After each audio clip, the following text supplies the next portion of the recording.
কোনো একটা গ্রামের ভেতরে চলে এসেছি মনে হচ্ছে। সবাইকে জানাবো যে আপনারা অবশ্যই ভিজিট করুন, আমাদেরকে আপনাদেরকে সার্ভিস প্রোভাইড করার সুযোগ দেন। 100বার। মালতী খাদানে চলছে ফটো সেশন। উপরে আপনি যখন উঠছেন তখন এই স্পেশাল গাছটা দেখলে অবাক করে দেবে। এক নম্বর হচ্ছে গাছের শেপ এবং তার মানে এখানে নেচারের যে ভাইবটা কুল অ্যান্ড কাম, তার একটা অন্যরকম অনুভূতি আছে। এই যে দেখা যাচ্ছে না মুখোশটা, এই ধরনের মুখোশ যদি বাড়িতে এনে রাখা যায় আর সেই বাড়িতে যদি একটি দুরন্ত বাচ্চা থাকে, তাদেরকে শান্ত করার জন্য এর চাইতে ভালো উপায় আর হতে পারে না। ওহ, অসাধারণ অসাধারণ। ওয়াও, বাঁদিকে পাহাড়ের মাথা দেখা যাচ্ছে, ডান দিকে জল আর আকাশ মিলেমিশে একাকার, মাঝখান দিয়ে চলেছি আমরা যেন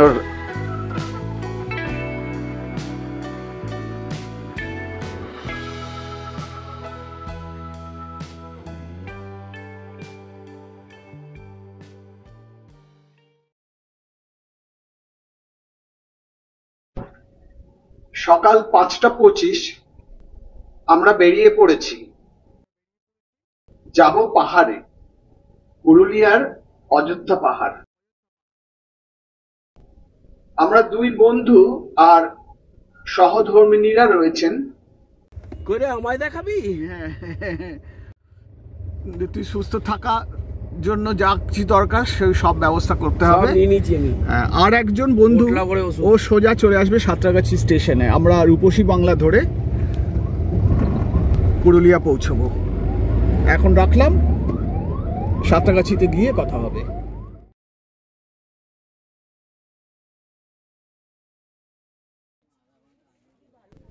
প্রথমেই সমস্ত বন্ধুদের যারা এখনো আমার সাথে আছেন তাদের কাছে আমি বিশেষভাবে ক্ষমা প্রার্থী। আমার বেশ কিছু ভিডিও ক্লিপস যে কোনো একটা টেকনিক্যাল প্রবলেমের জন্য নষ্ট হয়ে যায়, সেগুলোকে রিকভারি করা এবং আমার পার্সোনাল কিছু ব্যস্ততার কারণে আমি ব্লগগুলো আপনাদের কাছে পৌঁছে দিতে পারিনি। তাই আমি ঠিক করেছি কিছু ব্লগ ফিরে দেখা এই সিরিজের মাধ্যমে আপনাদের কাছে উপস্থাপনা করব। পাইপলাইনে বেশ কিছু নতুন ব্লগও রয়েছে, ক্রমান্বয়ে সেগুলো আমি নিয়ে আসব, সাথে থাকবার অনুরোধ রইল। শুরু করলাম ফিরে দেখা সিরিজের এই প্রথম ব্লগটা। ট্রেন নিজের গতিতে ছুটে চলেছে। নির্দিষ্ট সময়ে এসে পৌঁছলাম পুরুলিয়া জংশন। স্টেশনে পৌঁছে গেছি, পুরুলিয়া জংশন। এই যে পিছনে এই ট্রেনটা আমরা এসছি।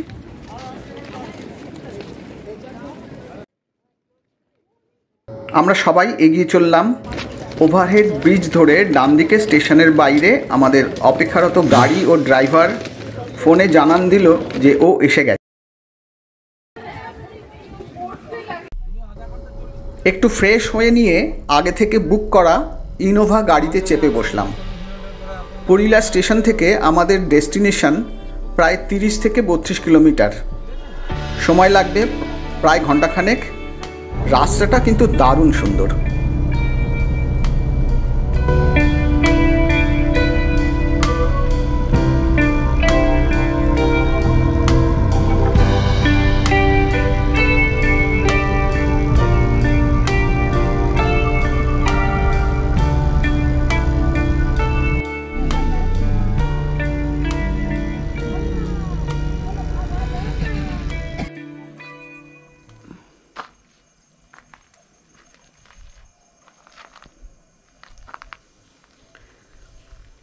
এসে পৌঁছলাম আমাদের আস্তানায়, মালগুড়ি রিসর্ট। এটি মেইন রাস্তা থেকে প্রায় 1 কিলোমিটার জঙ্গলের মধ্যে দিয়ে জঙ্গলেরই ভিতর তৈরি করা হয়েছে। প্রপার্টিটা একটু ঘুরে দেখিয়ে দিই।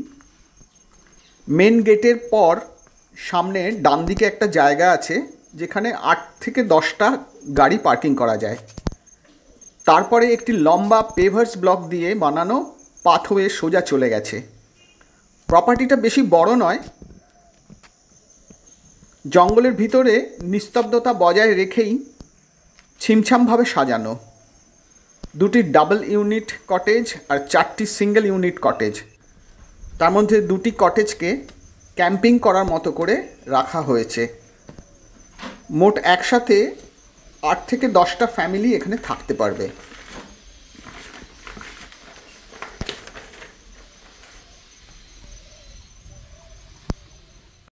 ঢুকেই ডান দিকে একটা ডাবল বেড আর একটা সিঙ্গেল বেড কাম বসার জায়গা রয়েছে।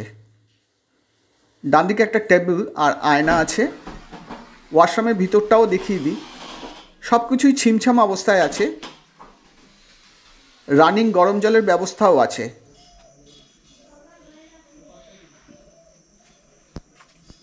বাঁদিকের ঘরটা মনে হয় ডাইনিং এরিয়া। আমার সবচাইতে ভালো লেগেছে এই ডাইনিং এরিয়াটা। সুন্দর ফল সিলিং, তার সাথে মানানসই একটি প্রজেক্টর রয়েছে ও একটা বড় স্ক্রিনের ওপর টিভির প্রোগ্রাম দেখা যায়। কর্নারে একটি ডামরু সাইজের বেসিন, মানে ডামরুর মতো লুকটা। এই গৌতম বাবু, ভেজ পকোড়া হবে? হ্যাঁ, তোরা কি চিকেন পকোড়া নিবি নাকি? যদি ওটা ব্যবস্থা করতে পারি। না, সন্ধ্যে বলছে, সন্ধ্যে স্ন্যাক্সটা। সন্ধ্যে স্ন্যাক্সটা সবাই যা খাবে তাই ভেজই নেই। পকোড়াই করুন। ভেজই নেই। না না, চিকেন পকোড়ার দরকার নেই। চিকেন পকোড়া দরকার নেই। চিকেন পকোড়া আজকে আজকে না কালকে নেই, একটু মুড়ি মাখা করে দিতে পারো।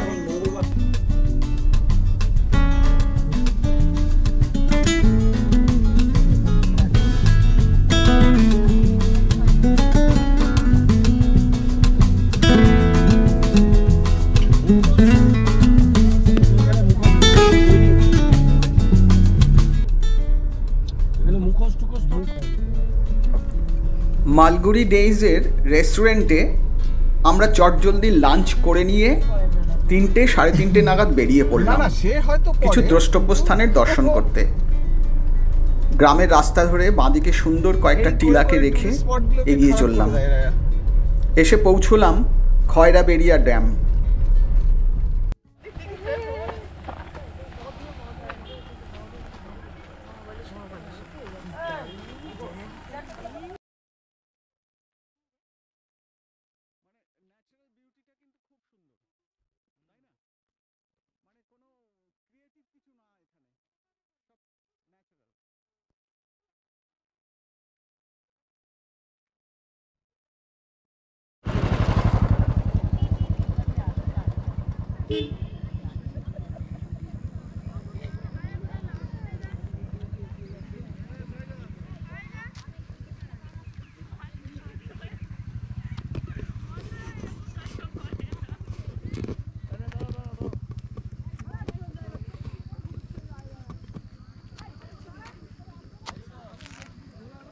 ড্যামের সৌন্দর্য দেখে মনটা নেচে উঠল। মনে পড়ল রঞ্জিত দাসের একটি কবিতা। আমি চেষ্টা করছি পুরুলিয়ার মানুষদের ভাষায় ছড়াটা বলতে। অতি সাহসী হয়ে ভুল বললে ক্ষমা করে দেবেন। করতে দেয় না। মানুষটা হয়েও আজ মুরা মানুষটা লয়। মুরা গ্রামটাতে বাস করি বললে তার লিগে কলকাতা শহরটাতে দেখেছি যারা বাবুটো সাহায্য থাকে ওদের লোকে মানুষ কয় বটে। তবে বাবুরা তোয়াদের মতো মুরা গিরগিটির মতো রং তো বদলাই লাই। তোয়ারা যাদের লিগে বড়টো হইও থাকিস ওদের তোয়ারা বৃদ্ধাশ্রমটাতে পাঠাস কেনে বটে। মুরা বাপ মারে মুদের কাছে রাখি, ভালোবাসাটা পাই। সত্য তোয়াদের মতো মুরা মানুষটা লয়, মুরা অন্য মানুষ আছি বটে।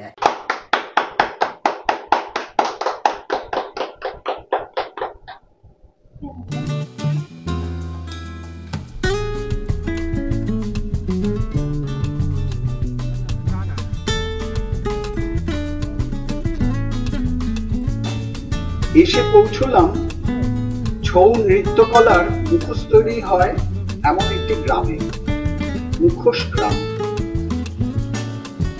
পুরুলিয়ার ছৌ নৃত্যকলাকে ইউনেস্কোর আন্ডারে ওয়ার্ল্ড হেরিটেজ ডান্স ফর্মের স্বীকৃতি দেওয়া হয়েছে। এই ডান্স ফর্মটা দুটো স্টেটে ভাগ করা যায়। দুটো স্টেট বলতে দুটো অঞ্চলে, একটি পশ্চিমবঙ্গ আর একটি ওড়িশা। পুরুলিয়ায় ছৌ নাচে মুখোশ ব্যবহার করা হয়, আর ওড়িশার ময়ূরভঞ্জ এলাকায় ছৌ নাচে মুখোশ ছাড়া ডান্স করা হয়। ওরা বেসিক্যালি মুখের বিভিন্ন এক্সপ্রেশন দিয়ে নৃত্যকলাকে সাজিয়েছে। পুরুলিয়ার ছৌ নৃত্যকলায় রামায়ণ ও মহাভারতের বিভিন্ন উপাখ্যানের বর্ণনা করা হয় ওদের নৃত্যকলায়। আসুন চাক্ষুষ করা যাক বিভিন্ন মুখোশের ব্যবহারের।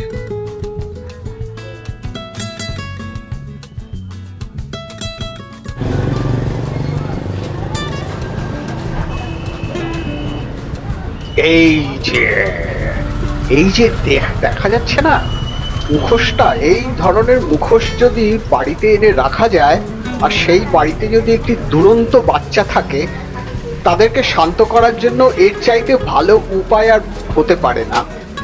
ও অসাধারণ, অসাধারণ। টিপিক্যাল একটি মোল্ডের ওপর কাগজের পাল্প, একটা লেয়ার বাই লেয়ার কাগজের পাল্পগুলোকে শুকনো হয়। শুকিয়ে গেলে সেই পাল্পগুলো, শুকনো পাল্পগুলোর উপরে প্যারিসের একটা লেয়ার ফেলা হয় ব্রাশ দিয়ে। এবার শুকিয়ে গেলে তার উপর মুখের এক্সপ্রেশন, চোখ, সবকিছু তুলির টানে এই শিল্পীরা কমপ্লিট করেন।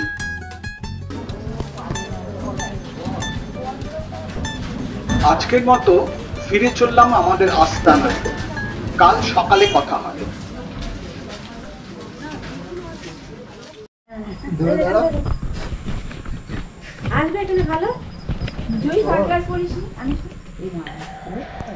Good morning. Good morning. সবাই মোটামুটি রেডি, ব্রেকফাস্টও রেডি। ব্রেকফাস্ট করে আমরা বেরোবো, গাড়ি রাস্তায় রয়েছে, এসে পৌঁছবে। বুঝু টাকার দিকে আর কোথায়? এই কুশলটার দিকে দাও। সবার সাথে পরিচয় করিয়ে দিই। ইনি হচ্ছেন আমার, উনি মানে বেটার হাফ। হ্যাঁ, আর ইনি হচ্ছেন আমাদের আগের ব্লগে আপনাদের নিশ্চয়ই মনে আছে, আমাদের হাসনাবাদের ট্রিপে সেই মানে গান পাগল বন্ধু কুশল চ্যাটার্জি। আমিও জুতো পরি, আর সবাই জুতো পরি। ইনি হচ্ছেন জয়ন্তী, তাহলে কুশল চ্যাটার্জির বেটার হাফ। আর এই যে দেখছেন আমাদের, ইনি হচ্ছেন প্রজ্জ্বল চক্রবর্তী। দেখো ভাই, প্রজ্জ্বল চক্রবর্তী সারা জীবন খুব গুরুত্বপূর্ণ পদে চাকরি করে, হ্যাঁ, মাথার চুলগুলোকে একটু কমিয়েছেন। ভীষণ টেনশন নিয়ে কাজ করেছেন, তো চুলগুলো একটুখানি কমে গেছে। আর ইনি হচ্ছেন প্রজ্জ্বলের বেটার হাফ, উনি। ঠিক আছে, জয়ী চক্রবর্তী। জলখাবারে আমাদের মেনুতে কি ছিল, তার স্বাদ কেমন ছিল, নুন ছিল না ঝাল ছিল, এগুলো ফুড ব্লগারদের মতো আর কাটাছেড়া নাই বা করলাম। হ্যাঁ, আমাদের বাহন চলে এসছে, আমরা ব্রেকফাস্ট করে ফেলেছি। আজকে মোটামুটি 5-6 ঘন্টার জন্য আমরা বেরোচ্ছি। প্রচণ্ড ঠান্ডায় কথা আটকে যাচ্ছে। ঠিক আছে, আমরা এগোচ্ছি, পরে দেখা হবে।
ফুট হিলসের, অযোধ্যা রেঞ্জে যে ফুট হিলসটা, তার গা দিয়ে যে রাস্তাটা যাচ্ছে জঘন্য অবস্থা হয়ে রয়েছে।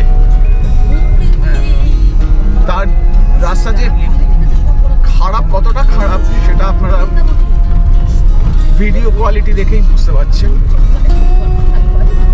দেখুন রাস্তার অবস্থা।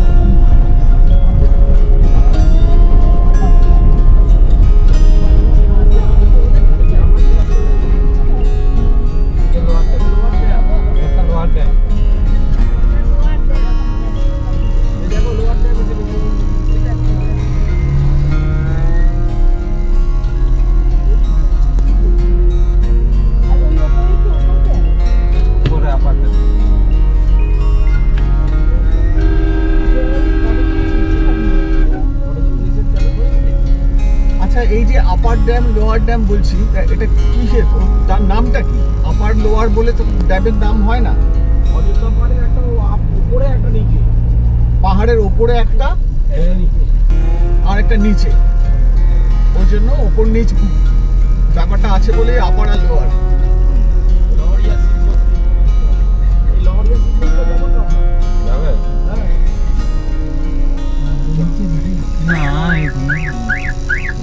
কেন আমরা ফেরার সময় এদিক দিয়ে ফিরবো না?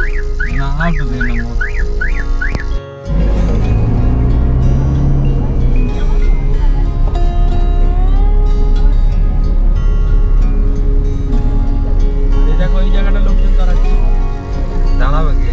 হ্যাঁ দাঁড়া। ও তোমরা যদি নদীতে যে নাবো তাহলে ওখানে যাচ্ছে কি করে? না থাক, যেতে হবে না, ছেড়ে দাও। একই জিনিস। না না, ওই সাইড দিয়ে যাবো না আমরা। আমি ওকে একবার বললাম তুই পার্স এনেছিস কি?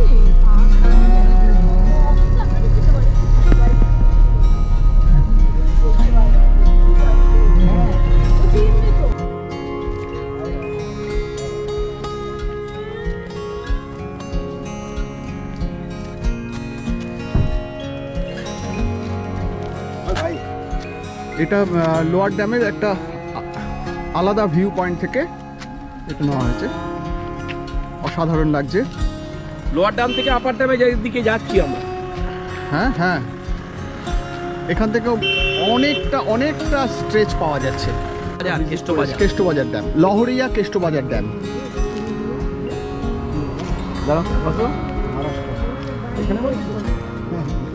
অসাধারণ অসাধারণ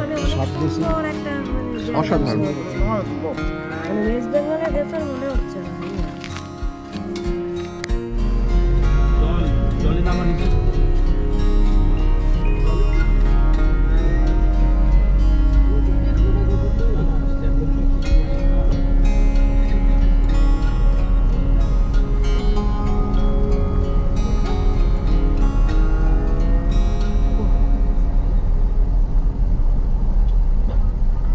আমরা এখন রয়েছি পুরুলিয়া আপার ড্যামের উপরে।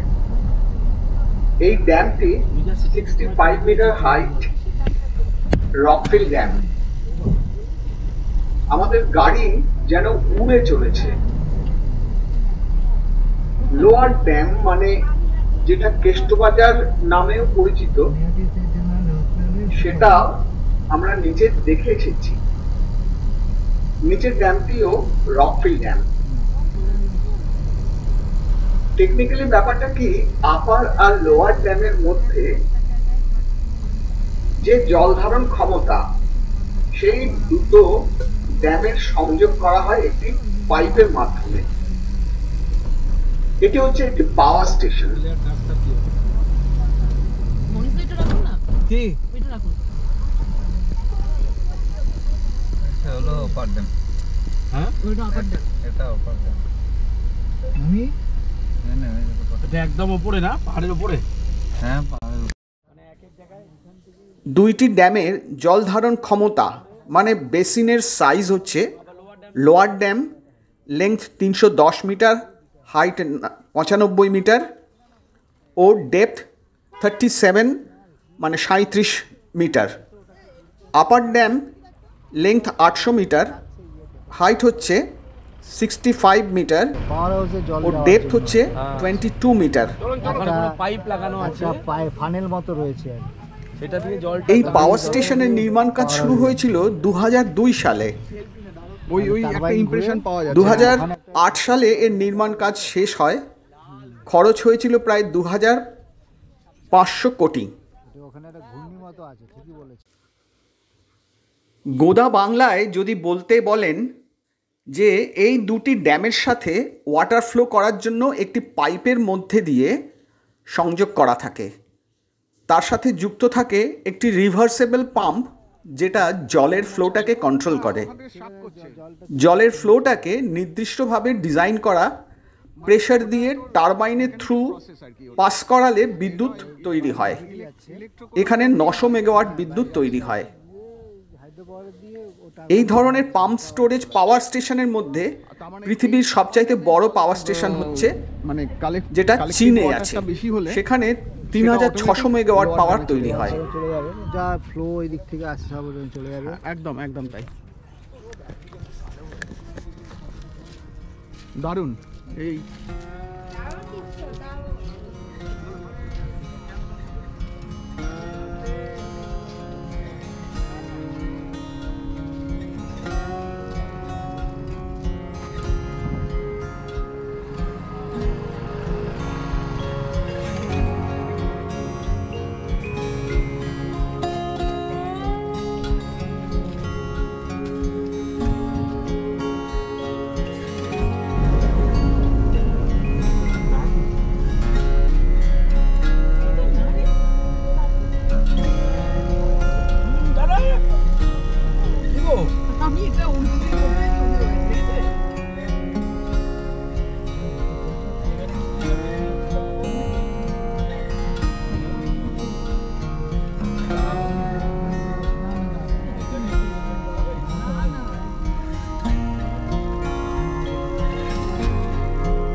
সব বলতে বলতে যাবে, বলেছি না বারবার করে।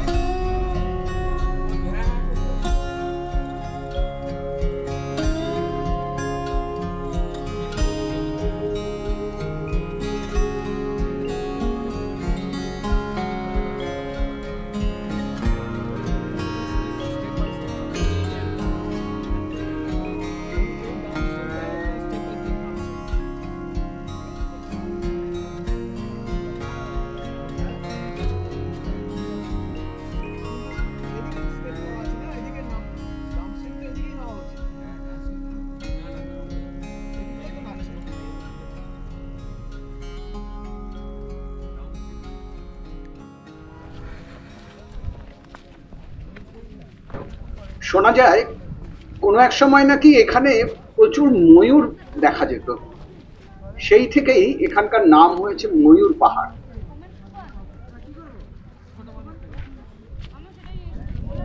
এখানে একটি ওয়াচ টাওয়ার আছে যেখান থেকে পুরুলিয়া শহরের অনেকটা বিস্তীর্ণ অঞ্চল দেখতে পাওয়া যায়।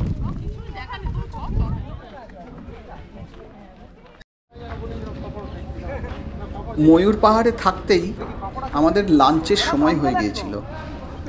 আমরা ঠিক করলাম লাঞ্চ করে নিয়ে পরের গন্তব্যস্থানে যাব। এসে পৌঁছলাম লা বেলা হোটেল অ্যান্ড রিসর্টের রেস্টুরেন্টে। এদের প্রপার্টিটা দেখে মনে হচ্ছে একেবারে নতুন তৈরি হয়েছে। ঝকঝকে লোকেশন ও ওদের আতিথেয়তায় বুঝতে পারলাম এই দিনই ওদের হোটেল বা রিসর্টের আনুষ্ঠানিক উদ্বোধন হচ্ছে। আমাদের লাঞ্চের অর্ডার দিয়ে রেস্টুরেন্টে বসলাম সবাই। চলুন ওদের প্রপার্টিটা একটু ঘুরে দেখাই। একটাই কটেজ। হ্যাঁ, মনে করিয়ে দিই যে এটা কিন্তু কোনো প্রমোশনাল ভিডিও নয়।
কি হ্যান্ডেল?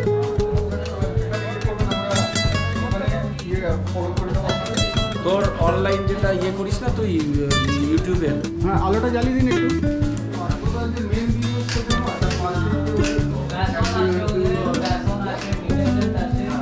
ঠিক আছে, ভাল লাগবে, ঠিক আছে।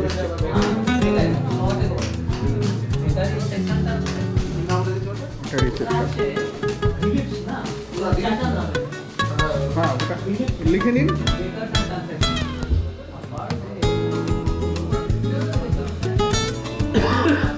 ভ্রমণ কাছে দূরে, ইংলিশে লিখবেন। স্পেলিংটা আমি বলছি।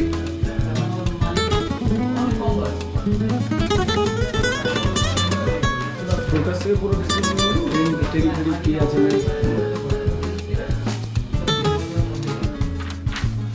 আপনাদের বলে। আচ্ছা, এই গাড়িটা কার, আপনার না অন্য কারো? আচ্ছা, আপনার। সুব্রত বাবু আপনার কথাই বলছিলেন আমাকে। আপনি হচ্ছেন উত্তম গোড়াই। উত্তম গোড়াই। গোড়াই না ঘড়াই? গোড়াই। গোড়াই। আরেকজন কে আছে? অনিমেষ পাল। অনিমেষ পাল। ইনি হচ্ছেন অনিমেষ পাল। আর আপনারা সবাই ফ্রেন্ড সার্কেলের মধ্যে, তাই তো? আরেকজন কে আছেন? খুব সুন্দর সুন্দর তৈরি করছেন প্রপার্টি। আপনিও তো আছেন বোধহয়। বেস্ট দাদা। হ্যাঁ, আপনার নামটা? অরুণ গড়াই। খুব সুন্দর, গুড এফোর্টস। আমাদের খুবই ভালো লাগলো। আপনারা আবার আসবেন, আপনাদের থ্রুতে যারা দেখছেন তারা অবশ্যই আসবেন আমাদের। না, অবশ্যই। আজকে আমরা মানে অ্যাক্সিডেন্টালি চলে এসেছি। হ্যাঁ, প্রথম দিন এক্সপিরিয়েন্স আমাদের যেটুকু পেলাম, আমরাও খাওয়ার উপর পেলাম। ফুড কোয়ালিটি ভালো ছিল। থ্যাংক ইউ সো মাচ কি আমরা আপনাদেরকে হোস্ট করার সুযোগ পেয়েছেন। আমরা আপনাদের থ্রুতে সবাইকে জানাবো যে আপনারা অবশ্যই ভিজিট করুন, আপনাদেরকে সার্ভিস প্রোভাইড করার সুযোগ দেন। 100 বার। ঠিক আছে।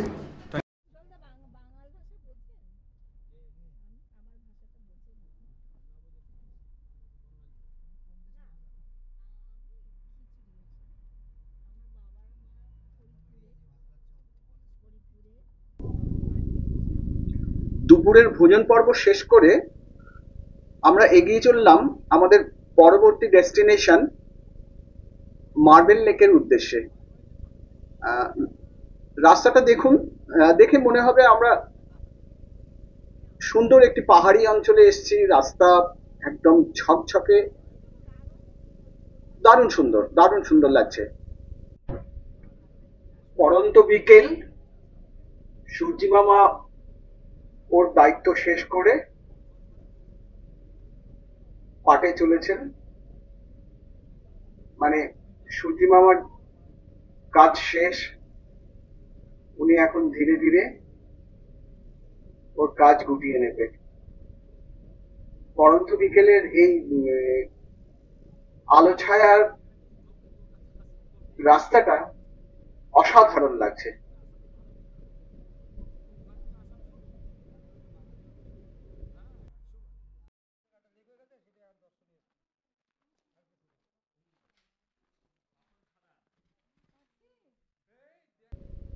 মার্বেল লেক বা মালতী খাদান। অযোধ্যা ড্যামের কাজের সময় এই অঞ্চল থেকে পাথর তুলে ড্যামের সারফেস তৈরি করা হয়েছিল।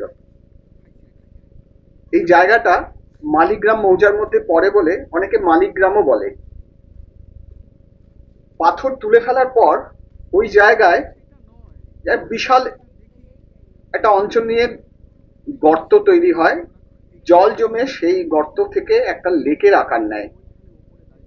তাই লোকাল লোকেরা মার্বেল লেক বলেই ডাকে।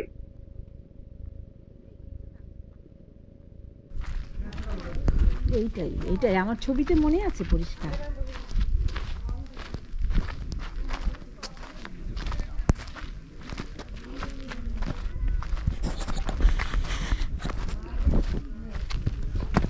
এই দেখো,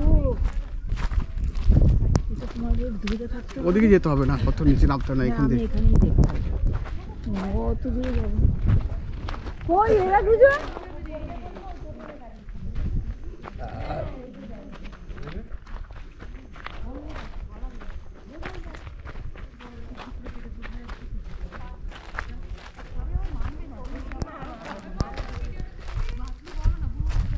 সুন্দর না এটা দেখতে? এটা একটা দেখবার জিনিস হলো। দেখতে ভালো লাগছে। হ্যাঁ, পড়ে যাবে। খুব রিস্কি কিন্তু এটা, খুবই ওই দিক দিয়ে তাই না? কত ডেপথ অব্দি গেছে, কোনো রেকর্ড কিচ্ছু নেই এখানে। হ্যাঁ, এখানে সব গেটে তালা দেওয়া রয়েছে, এখানে আসা বারণ। লোকজন এখান থেকে কি করে লোকজন ঢুকছে সেইটা অ্যাকচুয়ালি বারণ। ওইভাবে সমস্ত কিছু ওইভাবে আসছে সবাই ঠিকই, কিন্তু এটা ঠিক না। এখান থেকে নাকি ইট কেটে কেটে নিয়ে যায় না, কি সব বলছে, পাথর কেটে কেটে নিয়ে যায়, কিন্তু ওই জন্য ওইটা ওরা আসতে পারছে না কিন্তু ওখানে, জানিস না, ওই নেমে গেছে হ্যাঁ নেমে গেছে না, ওরা এসছে। ও সেই জন্য তোমার এখানটা আসা নিষেধ করে দিয়েছে নাকি চান করবে বলে? চান করবার জন্য শুধু নয়, এটা হয়তো কোনো সময় কোনো অ্যাক্সিডেন্ট হয়েছিল, স্নান টান করতে গিয়ে ডুবে ঠুবে গেছে এখানে। মার্বেল লেকের পাশে বসে আমাদের দিদিদের ফটো সেশন চলছে। দিনের আলো ফুরিয়ে এসছে, এবারেও তাড়াতাড়ি আমাদের অন্য ডেস্টিনেশনে পৌঁছতে হবে।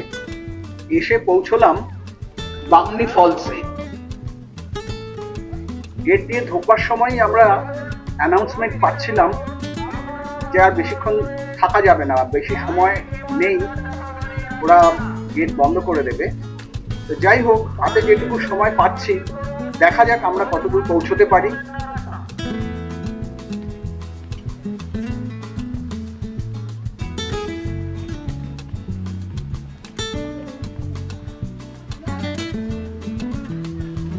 লাস্ট ফলটা যেখানে হচ্ছে, মানে তার ফুটপ্রিন্ট যদি আমাকে পেতে হয়,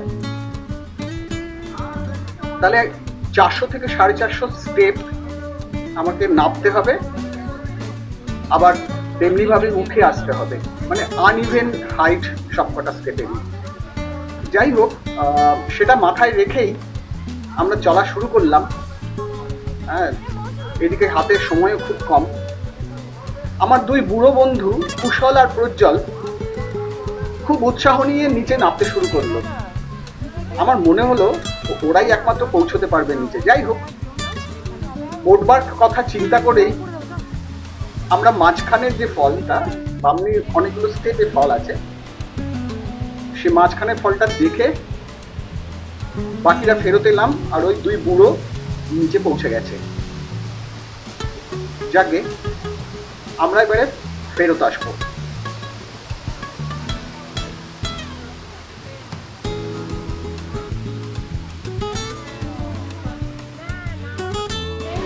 কি কি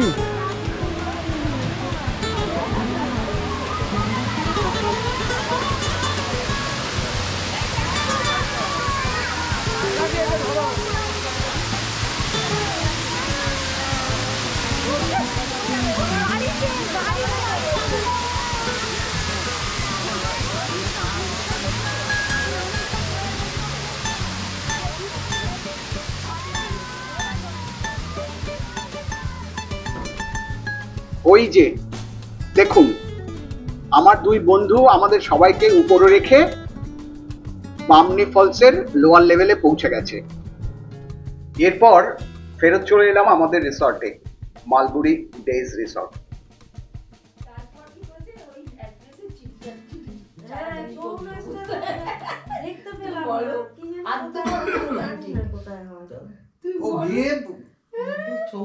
ছেলে আর মেয়েকে আলাদা করে দিয়েছে কথা বলার জন্য। দেখেই পছন্দ, না না, তার আগে থেকেই পছন্দ ছিল। বাবা দেখে এসেছিল আগে, আমার তো পরে আর কি দেখে কিরকম দেখে আসলাম। আমার তো হ্যাঁ নাম্বার দিয়েছিল না, ঠিক আছে। তাহলে আপনার যদি কুশল, এখানে এই স্টোরির পেছনে একটা গল্প আছে, গল্পের পেছনে গান আছে। সেই গানকে সাপোর্ট করে তুমি গান গাইতে হবে। এই মানসিকতা নিয়ে যাইনি, বাবা পছন্দ করেছে যখন, আর আবার তার মধ্যে কিছু বলার নেই। 3টার সময় গিয়েছে, ঠিক আছে না? হ্যাঁ, 3টার সময় ট্রেনে উঠবো। কিন্তু গল্পটা তো আধুরা রয়ে গেল না। রাত গল্পের পেছনে আরো গল্প আছে। 7:30টার মতো যেমন এবার জুড়তে থাক। আমরা এখন মালগুড়ি ডেজ রিসর্টের গল্পের রুমে বসে নির্মল আড্ডা মারছি। তাহলে না গল্পের রং লাগছে। রেস্টুরেন্টে কিছু স্ন্যাক্সের অর্ডার দিয়ে যাদের জীবনে ঘটে আমাদের আড্ডা চলছে। ও বলেছিল ওর এক কম্পিটিটর হঠাৎ এসে এরপর আমরা আগামীকালের প্রোগ্রামের ফিক্সচার ফিক্স করে আমরা অ্যাকচুয়ালি পাখি পাহাড় আরো কিছু জায়গা দেখবার কথা রয়েছে, তারপরে ওখান থেকে আমরা ট্রেনে করে ব্যাক করব। ডিনারের জন্য তৈরি হয়ে আজকে রাখছি। এর পরের পর্বে বাকি বিবরণ আসছে, সঙ্গে থাকুন।